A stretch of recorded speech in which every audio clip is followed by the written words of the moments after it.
The only true, lasting American value that's left, buying things. Buying things. People spending money they don't have on things they don't need. Money they don't have on things they don't need. So they can max out their credit cards and spend the rest of their lives paying 18% interest on something that costs $12.50. And they didn't like it when they got it home anyway. Not too bright, folks. Not too fucking bright. But if you talk to one of them about this, if you isolate one of them, you sit them down rationally, and you talk to them about the low IQs and the dumb behavior and the bad decisions, right away they start talking about education. That's the big answer to everything. Education. They say we need more money for education. We need more books, more teachers, more classrooms, more schools. We need more testing for the kids. And you say to them, well, you know, we've tried all of that, and the kids still can't pass the test. They say, oh, don't you worry about that. We're going to lower the passing grades.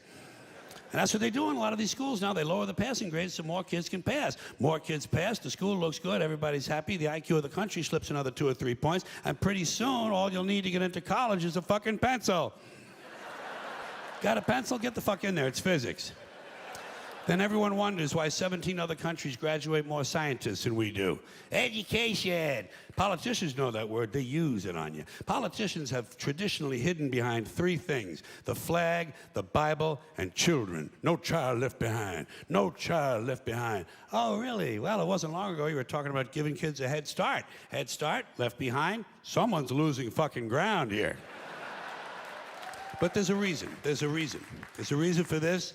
There's a reason education sucks, and it's the same reason that it will never, ever, ever be fixed. It's never going to get any better. Don't look for it. Be happy with what you got. Because the owners of this country don't want that. I'm talking about the real owners now. The big, the wealthy, the real owners, the big wealthy business interests that control things and make all the important decisions. Forget the politicians. They're irrelevant. The politicians are put there to give you the idea that you have freedom of choice. You don't. You have no choice. You have owners. They own you. They own everything. They own all the important land. They own and control the corporations. They've long since bought and paid for the Senate, the Congress, the state houses, the city halls. They got the judges in their back pockets. And they own all the big media news, all the big media companies, so they control just about all of the news and information you get to hear. They got you by the balls. They spend billions of dollars every year lobbying to get what they want. Well, we know what they want. They want more for themselves and less for everybody else. But I'll tell you what they don't want. They don't want a population of citizens capable of critical thinking. They don't want well-informed, well-educated people capable of critical thinking. They're not interested in that. That doesn't help them. That's against their interest. That's right. You know something? They don't want people who are smart enough to sit around the kitchen table and figure out how badly they're getting fucked by a system that threw them overboard 30 fucking years ago.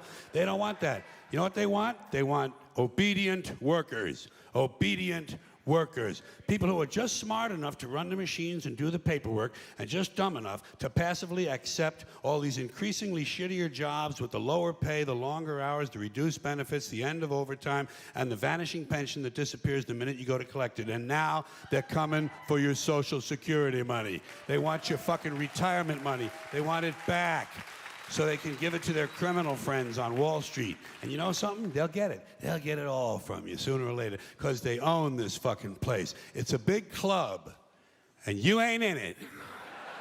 You and I are not in the big club. And by the way, it's the same big club they use to beat you over the head with all day long when they tell you what to believe. All day long, beating you over the head in their media, telling you what to believe, what to think, and what to buy. The table is tilted, folks. The game is rigged. And nobody seems to notice. Nobody seems to care.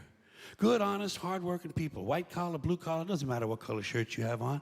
Good, honest, hard-working people continue. These are people of modest means. Continue to elect these rich cocksuckers who don't give a fuck about them. They don't give a fuck about you. They don't give a fuck about you. They don't care about you at all. At all. At all. Man, you know? And nobody seems to notice, nobody seems to care. That's what the owners count on, the fact that Americans will probably remain willfully ignorant of the big red, white, and blue dick that's being jammed up their assholes every day. Because the owners of this country know the truth. It's called the American dream, because you have to be asleep to believe it.